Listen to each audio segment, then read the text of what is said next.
There is a vision that haunts the empath. Not a vision of light, not a vision of hope, but a vision of what is. A raw, unfiltered perception that penetrates through the carefully constructed facades of human consciousness like sunlight through smoke.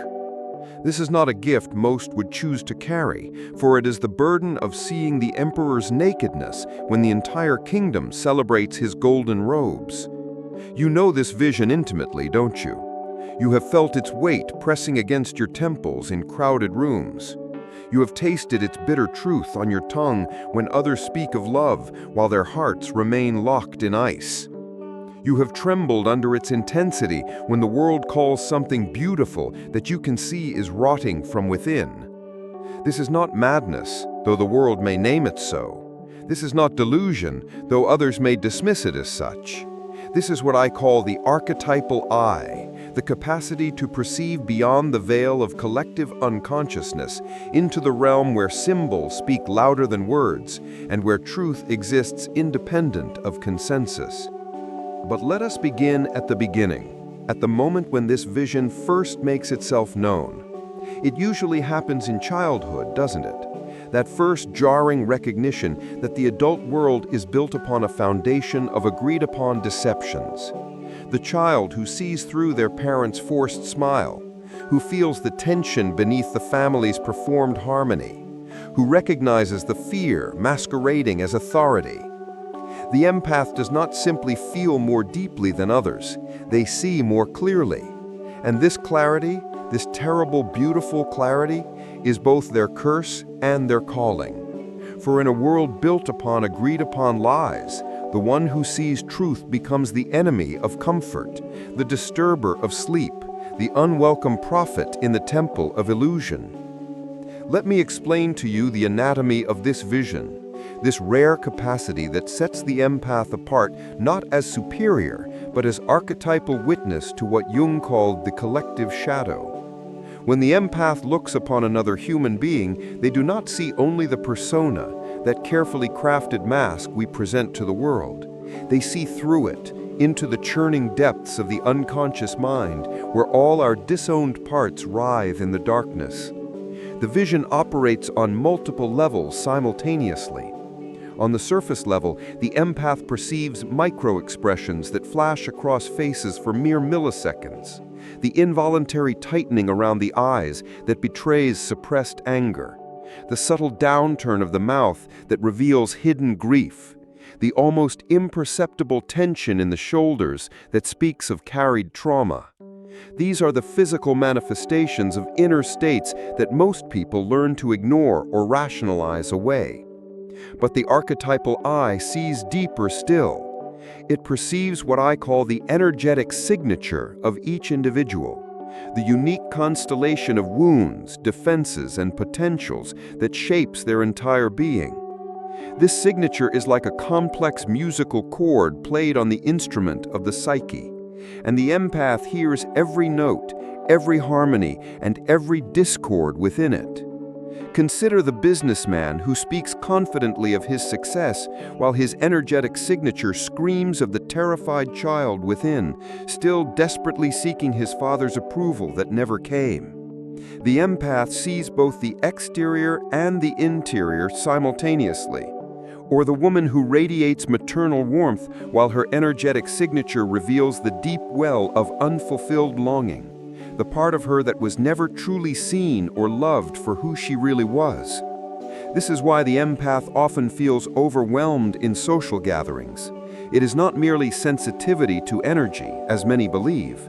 It is the overwhelming input of perceiving multiple layers of reality simultaneously. While others engage with surfaces, the empath is drowning in depths. They see the smile that doesn't reach the eyes, the kindness that masks manipulation, the strength that conceals desperation, the confidence that barely contains terror. But here lies the profound misunderstanding that has plagued empaths for generations. They have been taught that this vision is a wound to be healed, a dysfunction to be corrected, a sensitivity to be managed. But what if I told you that this capacity to see is not your pathology, but your purpose? What if the very thing that makes you feel broken is actually the thing that makes you whole? The modern world has pathologized the archetypal I. Therapists speak of boundaries as if the empath's permeability were a defect to be corrected rather than a feature to be understood. Self-help books promise to teach empaths how to shield themselves from others' emotions, as if their capacity to perceive truth were a weakness rather than a strength. This pathologization serves the collective unconsciousness well. A society built on deception cannot tolerate those who see clearly. It must convince them that their sight is blindness, that their clarity is confusion, that their truth is delusion.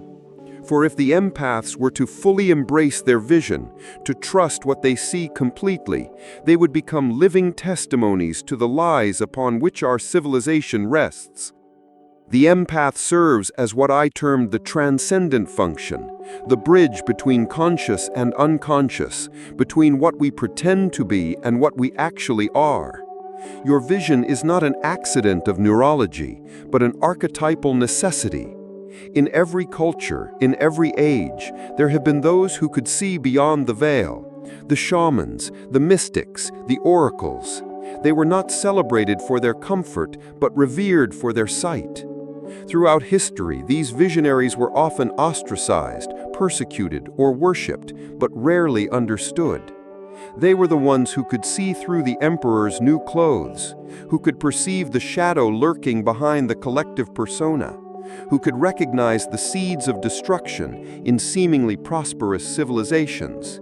Their vision was inconvenient because it was true. In ancient Greece, the oracle at Delphi spoke truths that rulers did not want to hear. In medieval Europe, mystics like Hildegard of Bingen saw visions that challenged the established order. In every indigenous culture, shamans served as intermediaries between the visible and invisible worlds, capable of perceiving realities that escaped ordinary consciousness. You see, the human psyche has a remarkable capacity for self-deception. We can convince ourselves that our rage is righteousness, that our fear is wisdom, that our wounds are weapons. We can build entire identities around our shadows while believing we walk in light. But the empath's vision cuts through these elaborate self-deceptions like a sword through silk. This is why your presence disturbs others even when you say nothing. Your very being challenges the stories they tell themselves about themselves. You are a walking mirror reflecting not their aspirations, but their reality. And most people, if we are honest, are not ready to meet their own reflection without flinching. Consider the phenomenon of projection, which I spent decades studying. When someone encounters an empath, they often experience what I call shadow activation. The empath's clarity triggers an unconscious recognition of what the other person has repressed or denied.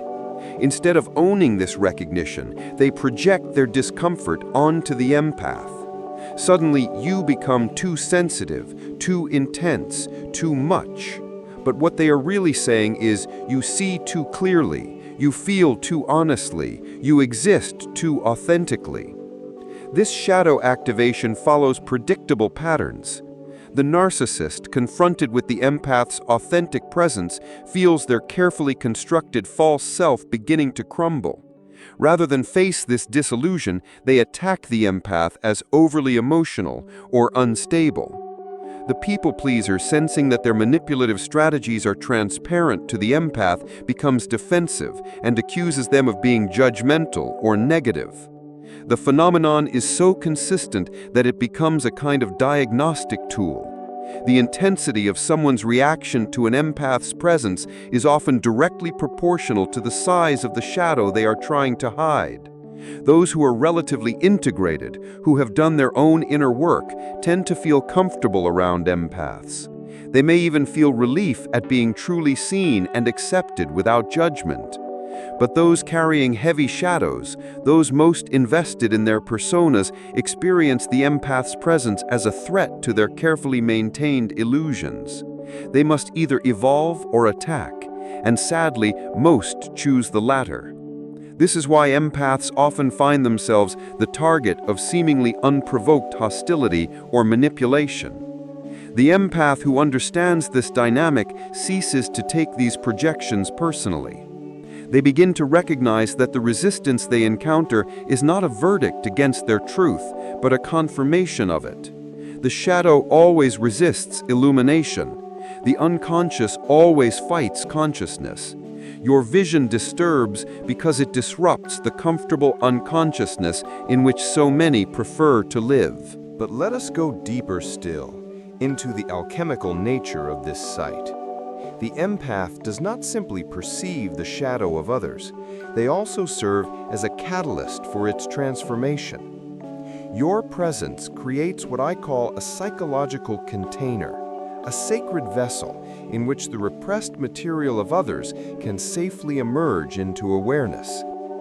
This process mirrors the ancient art of alchemy, where base metals were transformed into gold through a series of carefully controlled operations within a sealed vessel. The empath's consciousness serves as this sealed vessel, providing a safe space where others can encounter aspects of themselves they have long denied or ignored. The alchemical process begins with what the ancients called nigredo, the blackening phase, where all the hidden material rises to the surface. In psychological terms, this is when someone's shadow material becomes activated in the presence of the empathic witness. Old wounds resurface, suppressed emotions emerge, and long-buried truths demand acknowledgement. This phase is often uncomfortable for everyone involved. The person encountering their shadow may become reactive, defensive, or even hostile. The empath, serving as the container for this process, may feel overwhelmed by the intensity of what is emerging.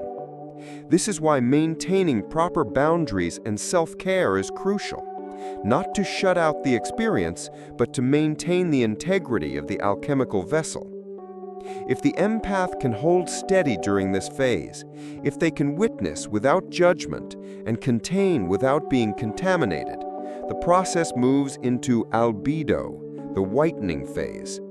Here, the person begins to recognize and integrate what they have discovered about themselves. The shadow material, now conscious, loses much of its destructive power and can be transformed into wisdom. Finally, if the process is allowed to complete, comes rubedo, the reddening phase, where the newly integrated aspects of self are embodied and expressed in healthy ways. The person emerges more whole, more authentic, more aligned with their true nature. They have literally been transformed from lead into gold through their encounter with empathic witness. This is why people are drawn to empaths, even as they resist them. There is something in the human soul that yearns to be seen, to be known, to be understood completely. The empath offers this rare gift of total witnessing, but witnessing without judgment, without the need to fix or change, simply the profound acceptance of what is. Yet this gift comes with a profound responsibility, for when you can see so clearly into the depths of others, you must also be willing to descend into your own abyss. The empath who has not done their own shadow work becomes not a healer, but a wound walking in the world. They become the one who judges others for the very shadows they refuse to acknowledge in themselves. This is perhaps the most dangerous trap for the empath, the temptation to use their vision as a weapon rather than a gift. When we can see so clearly into others, it becomes easy to feel superior, to judge, to condemn. The empath who falls into this trap becomes what I call the wounded healer, someone who tries to heal others to avoid healing themselves. This is why the path of the awakened empath must begin with brutal self-honesty. You must be willing to look upon your own darkness with the same unwavering gaze you turn upon others. You must face your own capacity for cruelty, your own hunger for control, your own secret resentments and hidden agendas. Only when you have made peace with your own shadow can you hold space for others to meet theirs. The shadow work of the empath is particularly challenging because they often pride themselves on their compassion and sensitivity. It can be shocking to discover the ways they have used their gift to manipulate others, how they have played the victim to avoid responsibility, how they have enabled dysfunction in the name of understanding. Consider the empath who prides themselves on their ability to see others' pain. Upon deeper examination, they may discover that their compassion is actually a way of feeling superior, of maintaining the role of rescuer that validates their sense of worth. Or the empath who believes they are protecting others by not speaking difficult truths may realize they are actually protecting themselves from confrontation and rejection. The integration of the empath's shadow often involves recognizing their own capacity for cruelty, manipulation, and self-deception. It means acknowledging the ways they have used their sensitivity as a shield against criticism, their empathy as a way of controlling others, their vision as a means of avoiding their own blindness. This process is not about self-judgment, but about self-knowledge. It is about becoming whole, rather than remaining split off from aspects of ourselves we find unacceptable. The empath who has integrated their shadow becomes far more effective as a healer and guide, because they are no longer trying to heal themselves through others. The vision of the empath, when purified through self-knowledge, becomes something sacred. It becomes what the mystics called divine sight, the capacity to see the gold hidden within the lead, the beauty buried beneath the wound, the light struggling to emerge from the darkness. This is not naive optimism, but mature wisdom, the understanding that every human being is both angel and demon, both light and shadow, both magnificent and broken. When you look upon someone with this integrated vision, you see not just their current manifestation, but their potential. You see who they could become if they had the courage to face themselves fully. This is perhaps the most profound gift the empath offers, not the ability to see people as they are, but to see them as they could be. This dual vision, seeing both the reality and the potential simultaneously, is what transforms the empath from mere observer into catalyst for transformation. When someone feels truly seen in their fullness, when their potential is recognized even while their wounds are acknowledged, something profound shifts within them. They begin to see themselves through the empath's eyes, to recognize possibilities they had forgotten or never imagined. The integrated empath learns to hold paradox without trying to resolve it. They can see someone's cruelty while simultaneously perceiving their capacity for kindness. They can witness dysfunction while maintaining awareness of latent health. They can acknowledge someone's current limitations while believing in their potential for growth. This paradoxical vision requires tremendous emotional maturity. It means holding hope without attachment to outcome, seeing potential without insisting on its manifestation, offering love without demanding it be returned. It means becoming what the Zen masters called a mirror, reflecting what is without distortion, showing potential without force, illuminating darkness without judgment. But this vision also reveals the great tragedy of human existence, how few people ever realize their potential. How many souls live and die without ever truly knowing themselves, without ever confronting their shadows, without ever integrating their opposites into wholeness. The empath witnesses this tragic spectacle with both heartbreak and compassion, understanding that each person is exactly where they need to be in their journey towards consciousness. This perspective brings a particular kind of loneliness, for when you can see so clearly, you often find yourself surrounded by those who are still blind. When you speak of depths, they respond with surfaces. When you point toward truth, they cling to comfort. When you invite them into the mystery, they retreat into the familiar. Do not mistake this loneliness for isolation. It is initiation. The empath must learn to find companionship not in agreement, but in understanding. You are called to love humanity not for what it pretends to be, but for what it actually is: wounded, confused, frightened beings doing their best to make sense of an existence that often seems senseless. This loneliness is perhaps the most difficult aspect of the empathic journey. It can feel like being the only sober person at a party of intoxicated revelers, the only one who sees the approaching danger while others dance obliviously toward the cliff. The temptation is to either join the dance, deny your vision, or to scream warnings, force your truth on others. Neither approach serves the higher purpose. The mature empath learns to love from a place of understanding rather than expectation. They develop what I call compassionate witness, the ability to see clearly while loving unconditionally. This is not the love that seeks to change others, but the love that accepts them exactly as they are while holding space for their potential transformation. This kind of love is revolutionary in a world built on conditional acceptance. Most love comes with strings attached. I love you if you make me happy, if you meet my needs, if you live up to my expectations. The empath's love, when properly developed, becomes unconditional, not because it ignores problems, but because it sees through them to the essential worth of the person beneath. Such love is transformative because it provides something most people have never experienced: complete acceptance without judgment.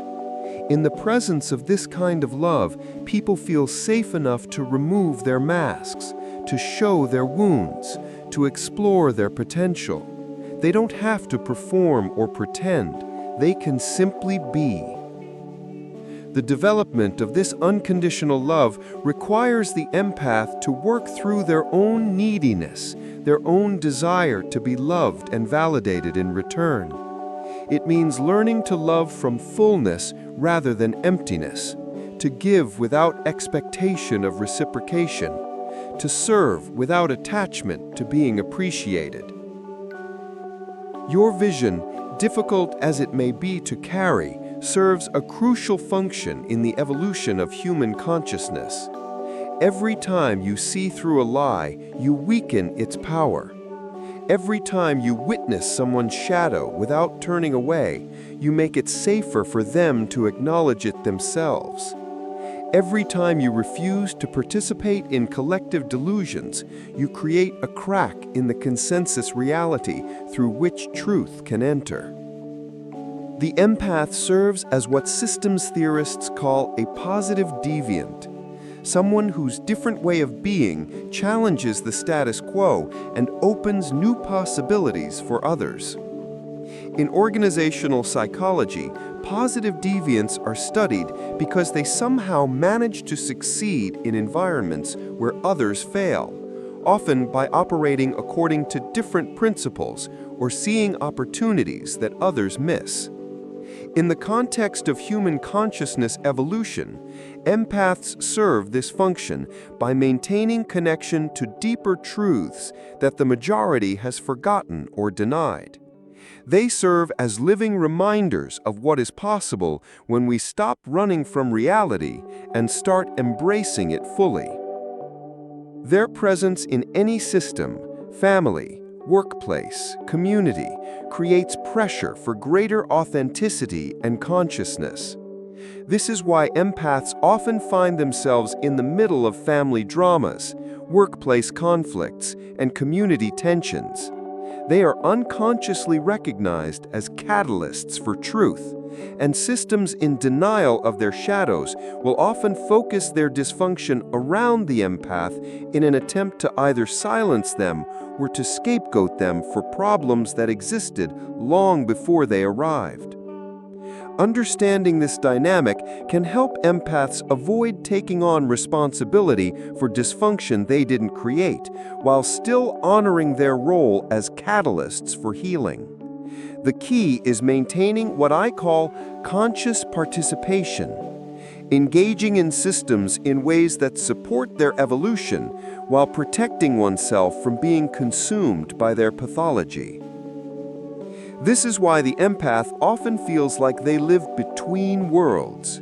You do. You exist in the liminal space between what is spoken and what is felt, between what is shown and what is hidden, between the conscious and the unconscious. This is uncomfortable territory, but it is also sacred space. It is the realm of transformation, where lead becomes gold, where wounds become wisdom, where suffering becomes compassion. The challenge for the empath is learning to inhabit this space without being consumed by it. For the vision that reveals truth can also reveal horror. When you see how much pain underlies human behavior, when you witness the tremendous waste of human potential, when you perceive the cycles of trauma repeating endlessly through generations, it can be overwhelming. The horror that the empath witnesses is not abstract or theoretical. It is immediate and visceral. They feel the impact of generational trauma as it moves through families like a toxic river, poisoning each new generation. They sense the desperate hunger in those who consume others to fill their own emptiness. They perceive the quiet desperation of lives unlived, dreams abandoned, potentials betrayed. This darkness can be overwhelming, especially for those who entered their empathic gifts with naive expectations about healing and helping others. The reality of human suffering, the depth of dysfunction, the resistance to change, all of this can lead to what I call empathic burnout, a state of exhaustion and despair that comes not from feeling too much, but from seeing too clearly. Many empaths respond to this overwhelming darkness by trying to save everyone, by taking on responsibility for healing wounds they didn't create, by sacrificing themselves in futile attempts to fix the unfixable. This is the path of the martyr, and it serves no one well. The empath burns out, and those they try to save remain unchanged, because real transformation cannot be imposed from within. Others respond by shutting down their empathic abilities entirely, by building walls around their sensitivity, by choosing blindness over overwhelming sight. This is the path of denial, and while it may provide temporary relief, it ultimately betrays the empath's essential nature and purpose. They become like a musician who refuses to play, a painter who will not paint, a poet who has forgotten language. But there is a third path, the path of what I call active imagination. This is the capacity to engage with what you see not as passive victim, but as conscious participant in the alchemical transformation of lead into gold. When you witness someone's shadow, you can choose to hold it in awareness without being contaminated by it. When you see their potential, you can choose to reflect it back to them through your presence without attachment to whether they claim it. This requires tremendous emotional maturity and spiritual discipline. It means learning to love without needing to be loved in return, to see without needing to be seen, to understand without needing to be understood. It means becoming what the mystics called a hollow bone, a clear channel through which truth can flow without distortion. The path of active imagination involves several key practices that help the empath maintain their vision while protecting their well-being. First, the practice of conscious breathing. The breath serves as an anchor to the present moment, preventing the empath from being swept away by the emotional undertow of others' unconscious material. Deep, conscious breathing also helps maintain the energetic boundaries that allow clear perception without contamination. Second, the cultivation of what I call compassionate detachment. This is not indifference or coldness, but rather the ability to care deeply without taking on personal responsibility for outcomes beyond one's control. It means loving people enough to allow them their own journey, even when that journey includes suffering that could be avoided. Third, the development of what shamanic traditions call stalking, the ability to observe one's own reactions and responses with the same clarity used to perceive others. The empath must become a student of their own psychology, watching how they respond to different types of dysfunction, noting their triggers, observing their own shadow projections. Fourth, the practice of regular retreat and renewal. The empath needs time away from the intensity of human drama to process what they have witnessed, to discharge accumulated emotional residue, to reconnect with their own center. This is not luxury, but necessity, like a doctor washing their hands between patients to prevent contamination. The empath who achieves this level of integration becomes something rare and precious in the world. They become a sanctuary for truth in a landscape of lies, a refuge for authenticity in a world of performance, a beacon of consciousness in an ocean of unconsciousness. Not because they are perfect, but because they are real. Not because they have no shadow, but because they have made friends with theirs. Your vision, challenging as it may be, is ultimately a form of love. It is the love that sees beyond appearances to essence, beyond behavior to being, beyond the mask to the face beneath. This is the love that heals not by fixing, but by witnessing, not by changing, but by accepting, not by saving, but by seeing.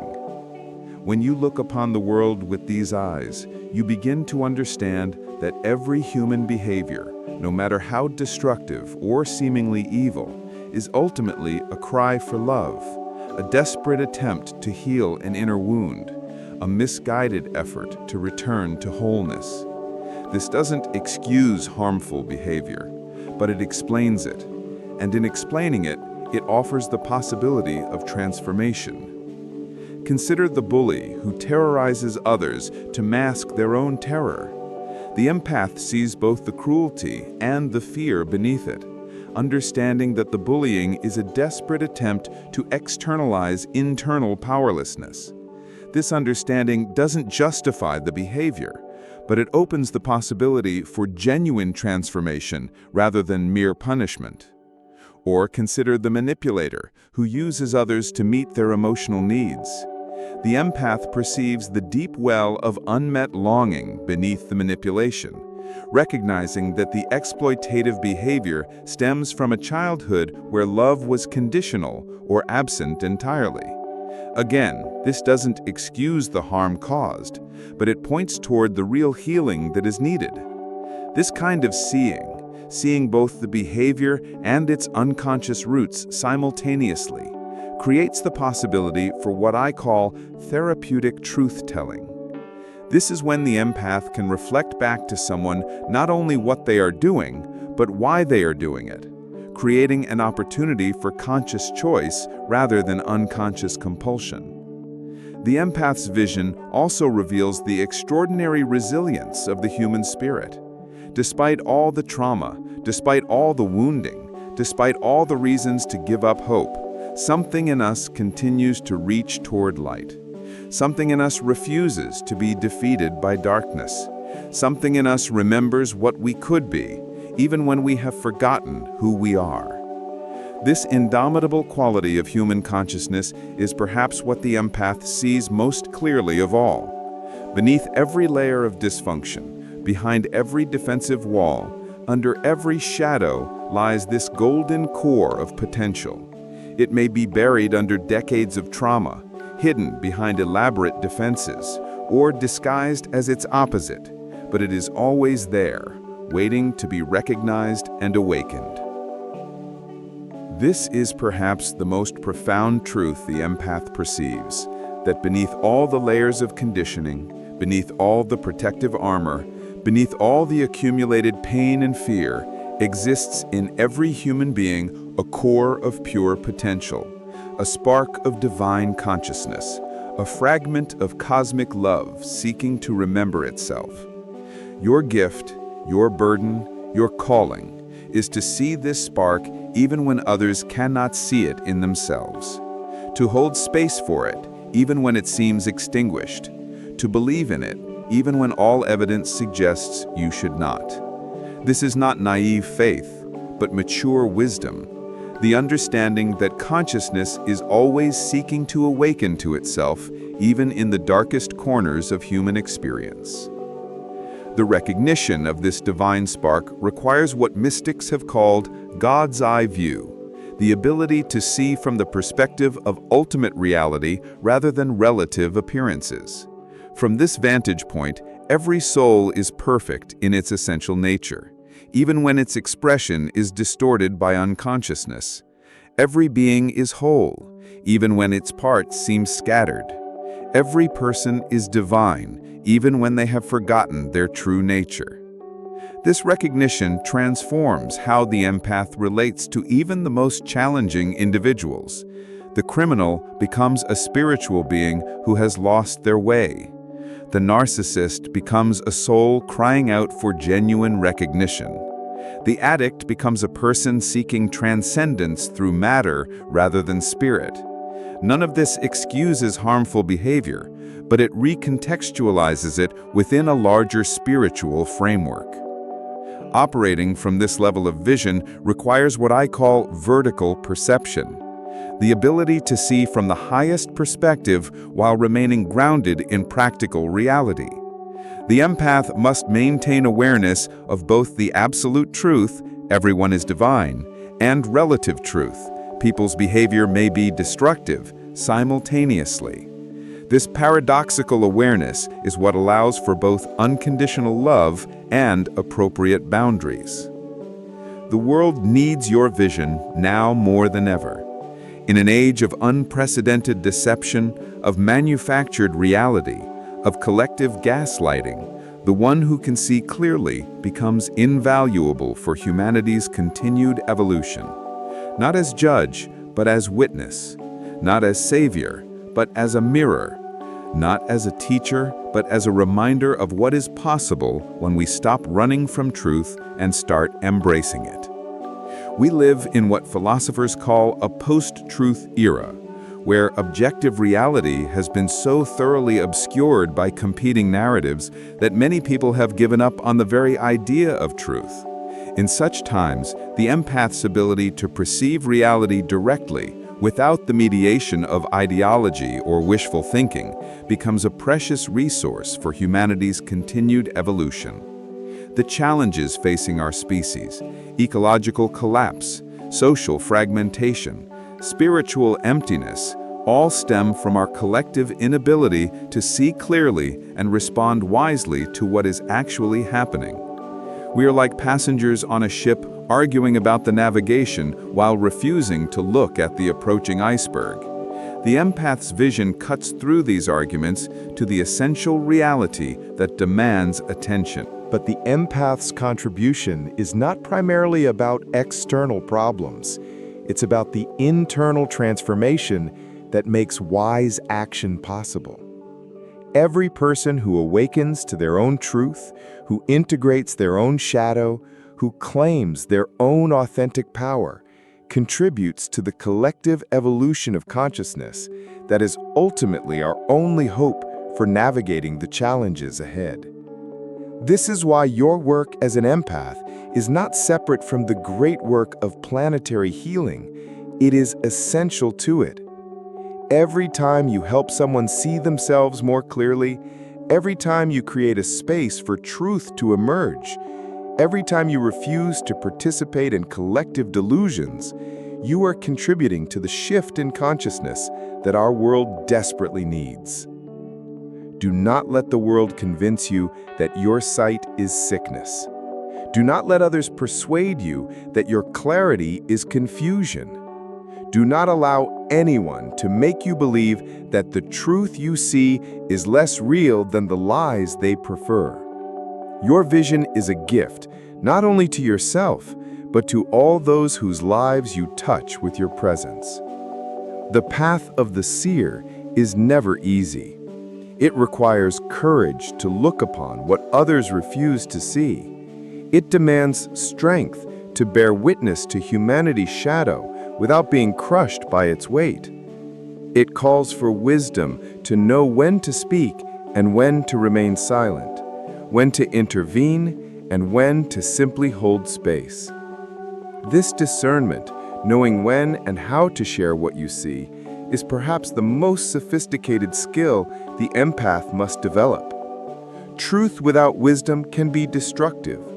Insight without compassion can be cruel. Vision without love can become judgment.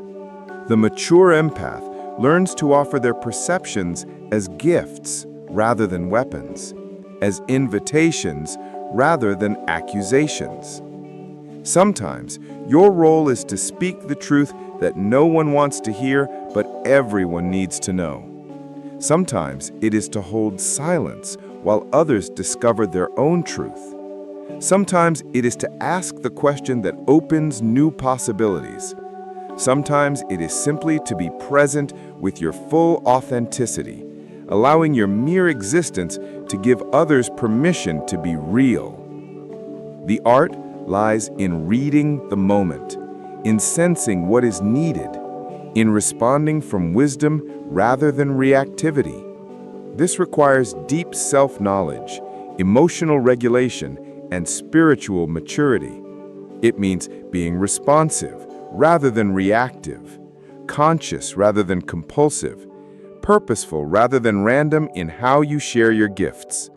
But know this, your vision serves the highest purpose consciousness can serve. It serves the evolution of human awareness, the gradual awakening of our species to its own potential for transformation.